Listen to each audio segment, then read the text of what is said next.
Last वाला जो actually video है वो बीच में कट हो गया था, तो उसको हम लोग आगे कंटिन्यू करते हैं। ठीक है, बात देखो ऐसी है, सिंपल सी, तुम खुद सोचो लॉजिकली, इसमें कोई ऐसा रॉकेट साइंस नहीं है जो मैं तुम्हें बता रही हूँ, बहुत ही सिंपल सी चीज़ है।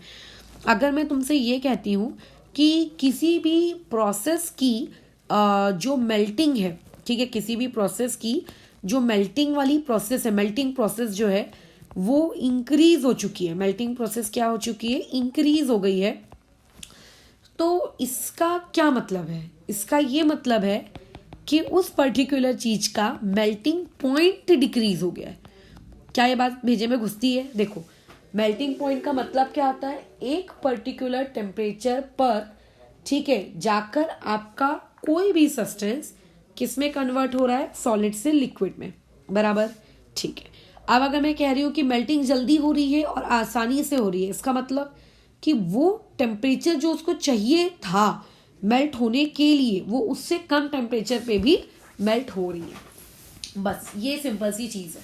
तो कई बार कैसा होता है, एमसीक्यू जो फ्रेम किए जाते हैं, उन एमसीक्यू में हम लोगों को बोलता है अकॉर्डिंग टू लीच-चार्टिलियस प्रिंसिपल आप बताइए फेवरेबल कंडीशंस, ठीक है, जिसके लिए let's say melting point of sulphur increase हो जाए। ध्यान से सुनना, क्या क्वेश्चन पूछेगा, melting point of sulphur increase हो जाए। तो हम लोग उस पॉइंट वर्ड को अपने दिमाग से गायब कर देते हैं और हम ये फेवरेबल कंडीशंस के हिसाब से आंसर ठोक देते हैं। क्यों? क्योंकि हम लोगों के दिमाग में ये तरीका रटा हुआ रहता है यार, इस वजह से। तो ये जो फेवरेबल कंडीशन है ये किसके लिए? ये मेल्टिंग वाली प्रोसेस के लिए। तो इसका मतलब ये जो मैं बोल रही हूँ कि favourable condition for melting forward direction, तो ये फॉरवर्ड डायरेक्शन के लिए फेवरेबल है, लेकिन इस डायरेक्शन में जाने से मेल्टिंग पॉइंट क्या हो रहा है, डिक्रीज हो रहा है। क्योंकि रिएक्शन जितनी जल्दी फॉरवर्ड जाएगी उसका मेल्टिंग पॉइंट तो उतना कम होगा ना। खुद सोचो, कोई चीज बहुत जल्दी पिघल गई, इसका मतलब क्या, उसका मेल्टिंग पॉइंट क्या है, कम है। तो फॉरवर्ड डायरेक्शन में जाने का मतलब होता है मेल्टिंग पॉइंट को डिक्रीज करने का। ठीक है, तो पेपर में अगर कल को ऐसा पूछा जाए कि मेल्टिंग पॉइंट इंक्रीज करना है, तो मेल्टिंग पॉइंट इंक्रीज करने का मतलब ये होता है, या कोई भी पॉइंट यार, बॉइलिंग पॉइंट, मेल्टिंग पॉइंट, कोई भी पॉइंट पकड़ लो, किसी भी पॉइंट को इंक्रीज करने का मतलब होता है आप उस रिएक्शन को फॉरवर्ड नहीं, आप उस रिएक्शन को कहाँ लेके जाना चाहते हो, बैकवर्ड शिफ्ट करने के लिए लेकर जाना चाहते हो। समझ रहे हो वाली बात? ये होता है, ये वो पॉइंट है जहाँ पे मेरा भेजा उस वक्त नहीं चला, या कह सकते हो कि वो जो फिजिक्स केमिस्ट्री मैथ्स तीनों को 3 घंटे में सॉल्व करने का जो प्रेशर होता है उसकी वजह से मैं ये चीज़ नहीं उतने जल्दी डिटेक्ट कर पाई, मेरे से गलती हो गई यही वाले पॉइंट पर, कि उसमें बोला गया था कि बताइए फेवरेबल कंडीशंस, कुछ ऑप्शंस, तो मैंने उसमें पॉइंट वाले जो वर्ड को इग्नोर कर दिया। ठीक है, बस अब इसी के जैसा एक और चौथा एप्लीकेशन हम लोग देख लेते हैं। देखो चौथा एप्लीकेशन क्या है, चौथा एप्लीकेशन है फॉर्मेशन ऑफ डायमंड। काश हम ये कर पाते। ठीक है, वैसे तो फॉर्मेशन ऑफ डायमंड बहुत ही कागजी तौर पर एक बहुत ही इजी प्रोसेस है, लेकिन अगर तुम खुद सोचो ये चीज़ फिजिबल होती तो अभी हम लोग डायमंड बना मतलब सोचो जिस भी चीज़ को बनाया जा सकता है वो भी बहुत ही इजी तरीके से। ठीक है, तो मतलब अब मैं क्या बोलूँ, ठीक है, तो अब यहाँ पे देखते हैं, आप उसको ग्रेफाइट उठा लो, तुम तो जानते ही हो ग्रेफाइट डायमंड आपके कार्बन के नेचुरल इलेक्ट्रोड्स हैं, राइट। तो यहाँ पे कार्बन उठा लिया हमने और ये है आपका ग्रेफाइट, ये इक्विलिब्रियम में है किसके साथ, डायमंड वाले कार्बन के साथ। ठीक है, ये इस तरीके से। अच्छा, अब इसको हम बनाएंगे कैसे? अब ये जो रिएक्शन है इक्विलिब्रियम पे, अब पहले तो बात आती है कि बनाने वाली प्रोसेस एंडोथर्मिक है कि एक्सोथर्मिक है। तो ये जो प्रोसेस है ये आप लोगों की एंडो है। ठीक है, this is your endothermic process. Okay, density की बात आती है तो यार ये तो पता होना चाहिए, ग्रेफाइट हल्की होती है ना, तो इसकी डेंसिटी ऑब्वियस है कि लो है, और आप लोगों का ये जो डायमंड है इसकी डेंसिटी कैसी है, हाई है। ठीक है, हो गई ये बातचीत खत्म। अब वॉल्यूम के रिस्पेक्ट में मुझे ही लगता है वापस से मुझे प्रवचन देने की नीड है, ये हो गया खत्म। अब बताओ यहाँ पे अगर किसी ने तुमसे फेवरेबल कंडीशन पूछा कि अगर हम लोग डायमंड को बना सकें या बना पाए फेवरेबल कंडीशंस, ठीक है, for the formation of diamond, diamond के फॉर्मेशन के लिए फेवरेबल कंडीशंस क्या है, तो तुम कैसे उसको जवाब दोगे बताओ। तो दिख रहा है कि प्रोसेस आपकी एंडो है, तो अगर प्रोसेस एंडो है मतलब हाई टेम्परेचर की तो रिक्वायरमेंट है ही है। और दूसरा, इस क्वेश्चन में आप हाई वॉल्यूम से लो वॉल्यूम की तरफ जाना चाह रहे हो, ठीक है, यानी कि आपका फाइनल एम क्या है, लो वॉल्यूम, ठीक है। और अगर क्योंकि आपका फाइनल एम लो वॉल्यूम में है तो देयरफॉर आपको इस पर्टिकुलर क्वेश्चन के लिए प्रेशर रखना पड़ेगा हाई। सो हाई प्रेशर और हाई टेम्परेचर आप लोगों की कंडीशन होती है किस चीज़ की, सिंथेटिक डायमंड्स को बनाने की, ठीक है। अब लेकिन ये जो सिंथेटिक डायमंड्स होते हैं ये यूजुअली छोटे होते हैं और नेचुरल डायमंड्स बड़े होते हैं, और नेचुरल और सिंथेटिक चीज़ों में डिफरेंस होता है। बट तुम देखना कई ऐसी आर्टिफिशियल ज्वेलरी के ब्रांड्स आते हैं, ठीक है, जिनमें आप लोगों को ऐसा दिखेगा कि यार ये तो आर्टिफिशियल होकर भी इसकी कॉस्ट हजारों में है, ठीक है। आप लोग को लगता है ना आर्टिफिशियल चीज़ की कॉस्ट इतनी कैसे हो सकती है, तो वो आर्टिफिशियल चीज़ों की कॉस्ट होती है क्योंकि उस तरीके से, वो जो तरीका आई थिंक वो ब्रांड मतलब जहाँ से भी वो डायमंड उठाते होंगे वो लोग जो तरीका यूज़ करते होंगे, वो जो डायमंड बनाते होंगे भले ही नकली होगा लेकिन उसकी क्वालिटी बहुत अच्छी होती होगी, ठीक है। अच्छा, अब आ जाते हैं हम हमारी पांचवी वाली प्रोसेस पे। पांचवी हम लोगों की क्या कहते हैं एप्लीकेशन है। बट देखो ये एप्लीकेशन है तो सही, बट आप लोगों को इसको कुछ ऐसा बहुत बड़ा हाई फंटूश तौर पे इसको नहीं समझना है। सिंपल सिंपल सी चीज़ें हैं और इसमें ऐसा कुछ रॉकेट साइंस नहीं लग रहा है, तो समझ के सोचना, रट्टा मत मार लेना कि अच्छा इसके लिए प्रेशर रट लो, इसके लिए कंडीशन रट लो, ऐसा मत करना। चलो पांचवें में आ जाते हैं डिसोल्यूशन, ठीक है। डिसोल्यूशन, अब देखो ये जो वर्ड है डिसोल्यूशन, इसके बारे में तो आप लोगों को 10th में भी जानकारी दी गई थी कि what do you mean by dissolution and what do you mean by soluble, ये सब पे अभी हम नहीं घुसेंगे। अब बात ऐसी है कि आप किस चीज को डिसॉल्व कर रहे हो। अब होता क्या है कि जो प्रोसेस होती है डिसोल्यूशन, ये अगर आप ऐसा सोचोगे कि ये एंडोथर्मिक है, ठीक है, कि ये आप लोगों की एक्सोथर्मिक है, तो डिसोल्यूशन जो होती है कुछ कुछ गैसेस की, मतलब मोस्ट ऑफ द गैसेस की एक्सोथर्मिक होती है, लेकिन कुछ कुछ चीज़ों में ये एंडोथर्मिक भी होती है। तो आप हमेशा ऐसा नहीं कह सकते कि dissolution is always an exothermic process, या आप ऐसा भी नहीं कह सकते कि ये हमेशा एक एंडोथर्मिक प्रोसेस है, ये बिल्कुल नहीं कह सकते, ठीक है।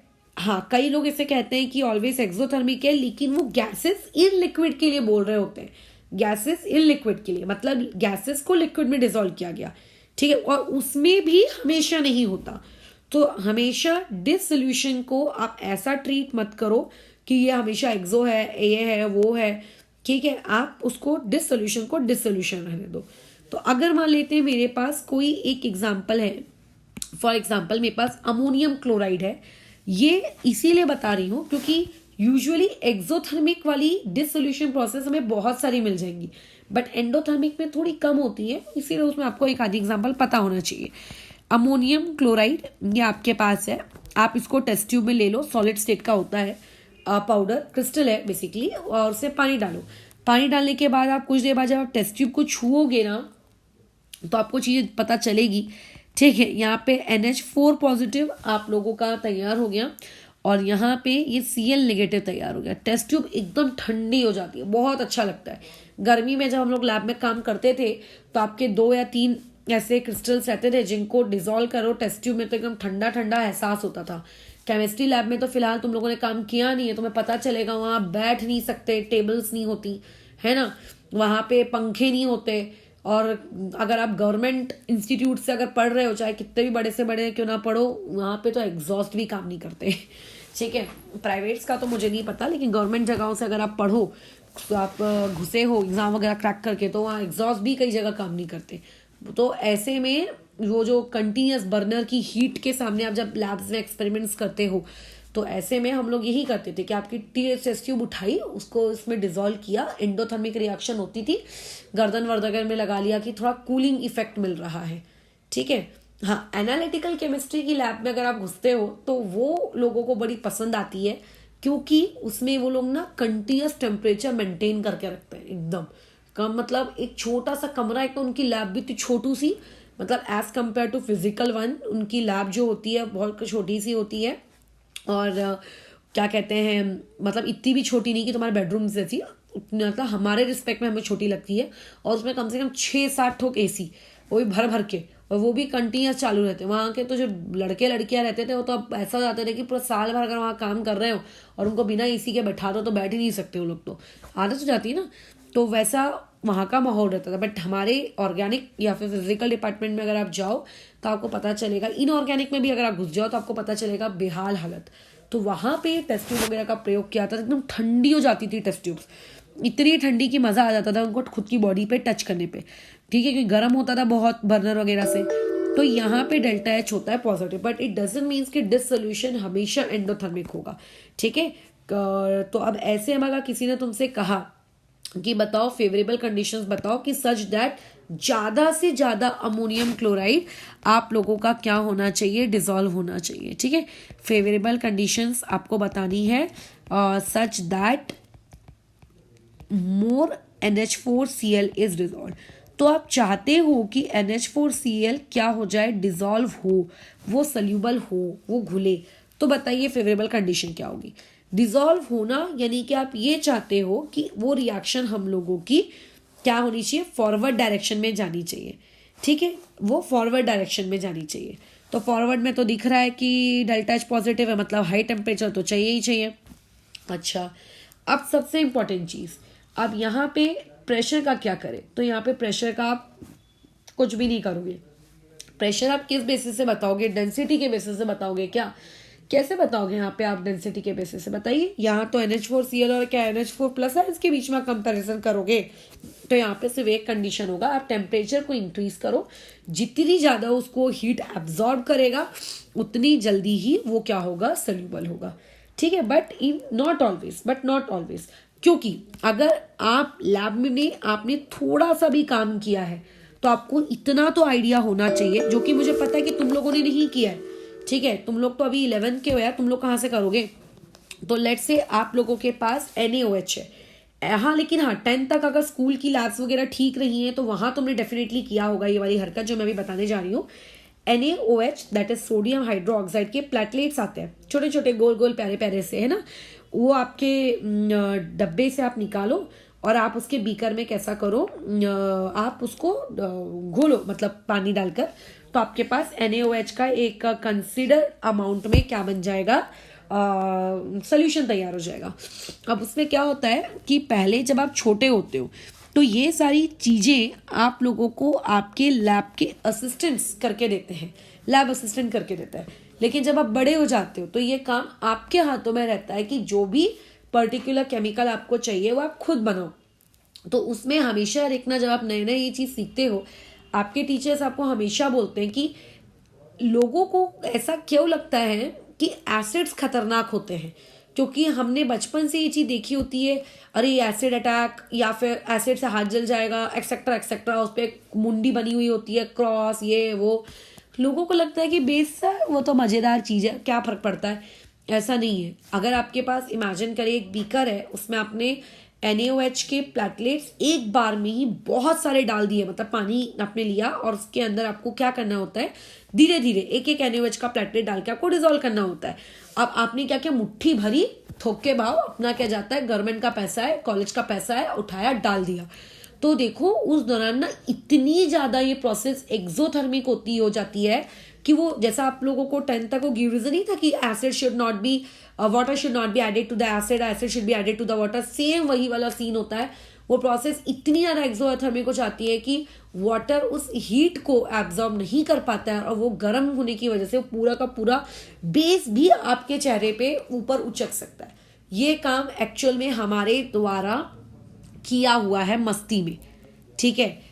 हमारे ग्रुप में एक लड़का था जिसने ये हरकत की थी, ये जानते हुए PG में कि ऐसा नहीं करना चाहिए। किस लिए, मस्ती के लिए बस, और कुछ नहीं।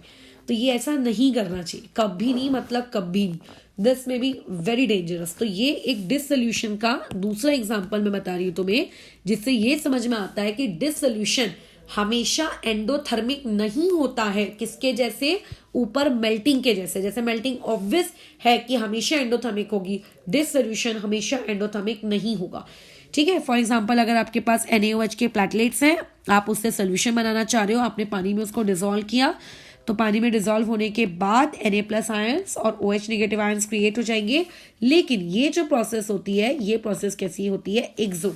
और अगर ये प्रोसेस एक्सो है और आप चाहते हो कि ज़्यादा से ज़्यादा, ठीक है, क्या बने आप लोगों का मतलब NaOH डिजोल्व हो जाए, आप चाहते हो कि प्लेटलेट्स आप लोगों को ना दिखे, ठीक है, आप चाहते हो कि वो सोल्यूशन में अच्छे से डिजोल्व हो जाए, तो आप यहाँ पे इसके लिए क्या करोगे? अब ये आप लोगों को क्वेश्चन पूछा गया, तो इसको कौन एक्सप्लेन करेगा? ठीक है, इसको एक्सप्लेन करेगा आपका लीच चार्टिलियस। लीच चार्टिलियस बोलेगा कि देखो, फॉरवर्ड डायरेक्शन में जाने के वक्त आप लोगों को क्या दिख रहा है? ΔH निगेटिव दिख रहा है। इसका मतलब आप क्या कर दो, यहाँ पे आप टेम्परेचर घटा दो। जैसे ही आप टेम्परेचर घटाओगे, जितना टेम्परेचर कम रखोगे, आपका उतना ही NaOH क्या होगा? मजे से डिजोल्व हो जाएगा। बस खत्म। ये हो गई आप लोगों के लिए चार्टिलियस की एप्लीकेशन। सो दिस सोल्यूशन को हमेशा एंडो मानना या एक्सो मानना ये गलत है। हाँ, मेल्टिंग को तुम मान सकते हो। तो these are the some applications. मैं ये नहीं कह रही कंप्लीट, जितनी जितनी मुझे याद थी मैंने बता दी। These are the some applications जिससे आप ली चार्टिलियस प्रिंसिपल को अपनी लाइफ से रिलेट कर सकते हो। ठीक है, और इसके अलावा एक एप्लीकेशन और आ जाती है, उस पर भी हम बातचीत चलो कर ही लेते हैं। फॉर एग्जाम्पल आप लोगों के पास नहीं रहने दो इसको। मैं एक्चुअल में जो बताने वाली थी वो बताने वाली थी कि solubility of a gas in liquid. जैसे तुम्हारा पानी है, पानी के अंदर में O2 होती है, O2 डिजॉल्व फॉर्म में होती है ना। तो उस तरीके से कि अगर कल को अगर आपके पास कोई लिक्विड के अंदर, ठीक है, आप लोगों का क्या कहते हैं, कोई गैस डिजॉल्व है, तो बट इस चीज को फिलहाल हम टच नहीं करते हैं। जब हम लोग आगे सॉल्यूशन एंड कोलोगेटिव प्रॉपर्टीज का एक टॉपिक पढ़ेंगे, वहां पे हम हेनरी लॉ पढ़ेंगे। उस हेनरी लॉ में इस टॉपिक को टच किया जाएगा, क्योंकि राइट नाउ मैं टेम्परेचर के रिस्पेक्ट में तो तुम्हें सिखा दूंगी कि सॉल्युबिलिटी ऑफ गैस के लिए आपको टेम्परेचर हाई चाहिए कि आपको टेम्परेचर लो चाहिए, राइट। तो लेकिन प्रेशर के टर्म्स में वो मैं अभी नहीं बताऊंगी, वो वाला प्रेशर के टर्म्स में हम हेनरी लॉ में पढ़ेंगे, इसीलिए इस टॉपिक को ही हम हेनरी लॉ में टच करेंगे। ठीक है, तो ये वाला एप्लीकेशन ऑफ ली चार्टिलियस वाला वीडियो अनफॉर्चुनेटली 2 पार्ट्स में ब्रेक हो गया, अदरवाइज होना नहीं चाहिए था। ठीक है, तो 2 पार्ट्स में रहेगा।